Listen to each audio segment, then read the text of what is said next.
Thalassophobia, it has to do with the fear of the ocean, fear of the sea, fear of large bodies of water and floating in it, fear of what's beneath the surface, the unending depths, the mass amounts of space that exist between you at the surface of the water in a tiny boat and all of the depths beneath. So I am back from my Belize jungle trip, and I gotta say it was not exactly what I had expected, but it did exceed expectations in other ways. The itinerary was to spend 3 days in the jungle.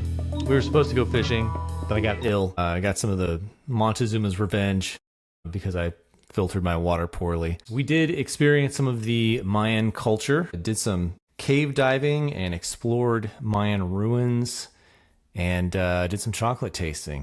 That was the itinerary, and we did most of those things.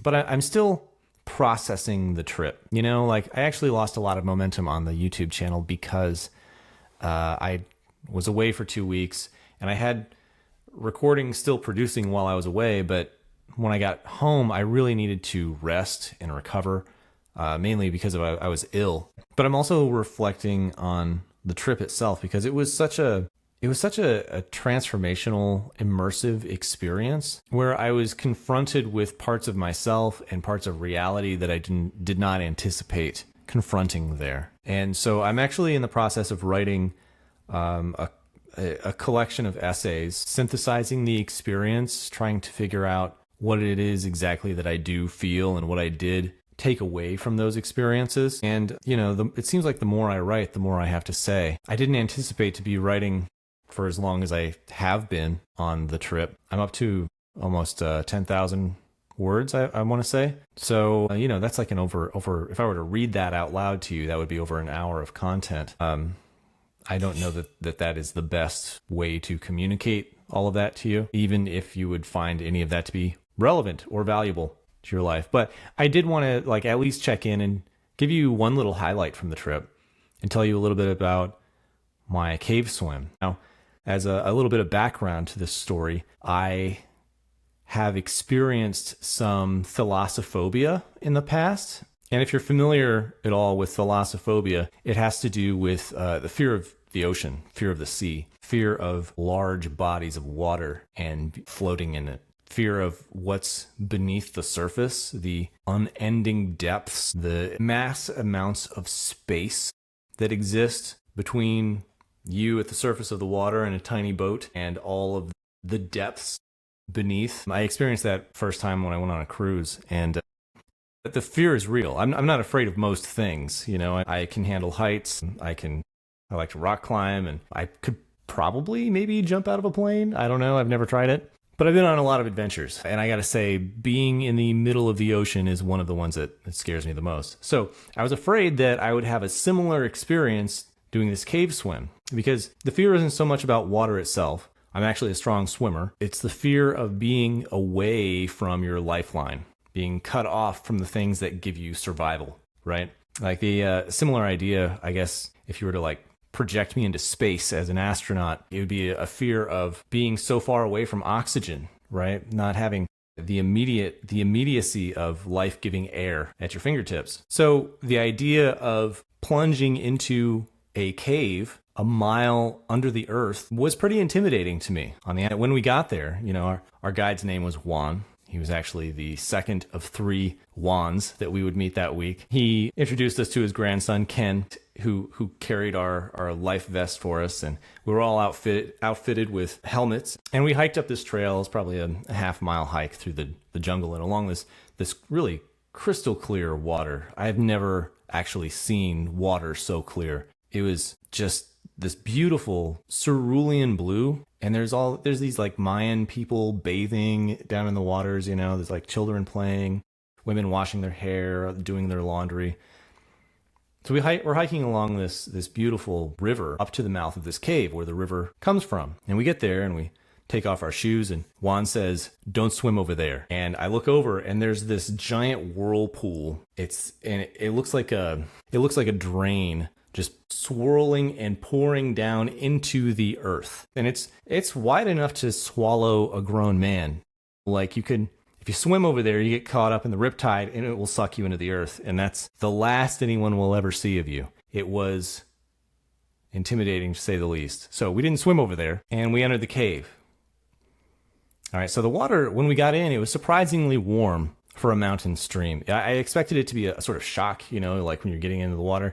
But even the guide was like saying like, yeah, this is pretty warm water, even for me at this time of year. He gives tours of the cave or multiple times a week. He's very familiar with the space, and he knew that was warm water. So that was odd. We slid into the water, and immediately as we enter the cave, it gets dark, and we flip our headlamps on, and there's bats darting across the lights.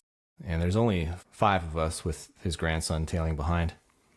And the stalactites are dripping and the bats are darting around everywhere. And there's like waterfalls blasting out of the rock. The cave had this aliveness to it. It felt like it was breathing as we were moving through. You could feel the openness and the closedness as you go through the caverns. It opens and closes, almost like as you're moving through it, this sort of breathing element to it. And we got up to this waterfall, and Juan tells us to turn off the lights, and we do, and it's pitch black. It's pretty common, I hear, among spelunkers, among these cave tours. People say, turn off the lights, and then people try to take pictures of the darkness or some stupid stuff, which is ridiculous. But you can hear simultaneously, you can hear the roar of the waterfall. It's just this, like, if you ever been to a splash park or something like that, you just hear like this constant rush of water. It was like that. But you could also, because there's nowhere for the sound to go, you could also hear the singular drip, drip, drip of water dripping off stalactites. And so you can hear that at the same time that you're hearing the waterfall. And it was just this really trippy experience. I thought the grandson was like playing with us. There was like making like pop sounds with his mouth or whatever. But I was really immersed in the experience, and I forgot all about the outside world. I forgot all about my thalassophobia.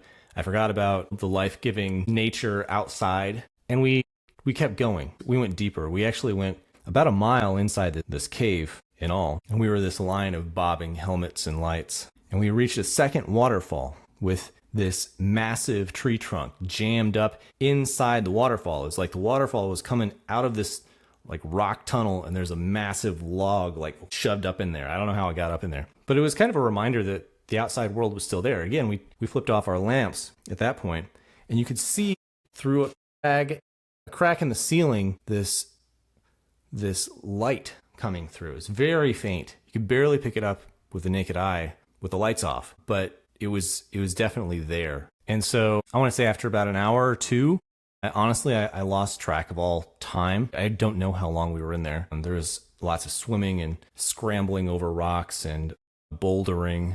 It was parts where we had to swim pretty hard up against the current and other parts where we could kind of drift along. I want to say we were in there for at least an hour or two, but he also said that we traveled a mile. So on foot, that would take 20 minutes. I don't know how long it took swimming upstream and scrambling over boulders and bouldering, all of that. But, then we came out and gave a wide berth to the death whirlpool at the entrance. And I had realized that I really didn't want the experience to end. What had started as a nervous fear, if we can call it that, we can say it was a low-grade fear. There's some anxiety for sure about going into the mountain, about the thalassophobia and all that. What had started as all of that actually ended in wonder, which was driven by this curiosity of what else is in here. I had never actually seen stalactites before. I had never actually had an experience like that at all. And it was really beautiful. It was a really beautiful experience, and I'm glad that I had it. I'm writing this longer essay, and I don't know if I'm going to share it with you. I may not. I just feel like it's a lot to put on a viewer, to be honest. Maybe it's better posed as a piece that you listen to, maybe like through a podcast. I don't know that it's video material. That's what I guess I'm trying to say. Maybe it would be better read audibly. But I don't know. It kind of depends on how this video goes. And if you're with me this long into it, you listen to my story, I appreciate you. I thank you. If you would like to hear a longer piece, let me know. Just drop it in the comments. Say I'd like to do the rest of the trip. More stories, please. However you want to do that. I'll get the memo. And if it doesn't really take off, then I won't bother. Making an hour or two long narrative is nothing to do with that. That's kind of a big project to only get a few views on. So thanks for watching, thanks for listening, and see you next time.